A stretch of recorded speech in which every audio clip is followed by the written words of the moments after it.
Seorang pria dengan terburu-buru mengambil setumpuk uang lalu melemparnya keluar jendela. Dan dalam sekejap, uang itu berubah menjadi abu. Semua ini dilakukannya karena beberapa waktu sebelumnya, saat ia hendak membayar bensin, uang di dalam sakunya mendadak menjadi abu. Karena masih tidak percaya, ia mengambil sebuah lukisan ternama dari rumahnya dan meletakkannya di depan pintu. Bagian lukisan yang terletak di luar rumah seketika berubah menjadi abu. Evan masih tidak percaya dengan semua yang dilihatnya. Evan bersama istrinya baru saja pindah ke rumah ini. Rumah besar yang terletak di pinggiran kota dan tidak berpenghuni sudah puluhan tahun dan tampak berantakan sekali. Semua bermula dengan baik-baik saja saat Evan dan istrinya membereskan rumah yang berantakan ini. Evan membuang semua barang-barang melalui jendela. Lalu setelah semua barang dibereskan, Evan menemui sebuah pintu dengan kunci berbentuk sangat aneh. Evan mencoba mengintip ke dalam. Lalu kemudian teringat kalau ia ada membuang sesuatu berbentuk seperti kunci ruang misterius ini. Setelah menemukan kuncinya, Evan mencoba membuka pintu itu dan di dalam sana hanya ruang kosong dan gelap. Saat istrinya masuk ke dalam sana, listrik rumah mereka seperti mengalami konsleting.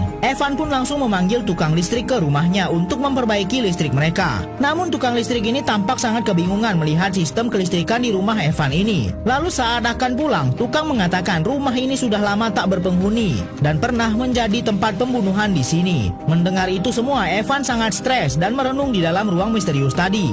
Lalu ia membayangkan sebuah botol minuman dan ternyata dalam sekejap botol itu ada di depan matanya. Ternyata ruangan yang ditemukan Evan tadi bisa mengabulkan apapun yang diinginkannya. Apapun yang keluar dari dalam rumah ini akan berubah menjadi abu. Evan sudah membuktikannya sendiri dengan mencoba melempar uang dan meletakkan lukisan. Namun istrinya malah ingin membawa sang anak keluar. Evan hanya bisa terdiam sebab ia juga menginginkan anak itu menjadi abu. Namun saat mendengar tangisan sang bayi dan istrinya, Evan tak kuasa menahan dirinya lalu akhirnya ia cepat-cepat keluar dan menyelamatkan anaknya. Namun bukannya menjadi abu dan lenyap, sungguh mengejutkan Evan dan istrinya. Kini anak mereka sudah berubah menjadi anak yang lebih besar. Sebenarnya anak ini bukanlah anak mereka. Di dalam rumah mereka terdapat sebuah ruangan yang bisa mengabulkan apa saja yang mereka inginkan.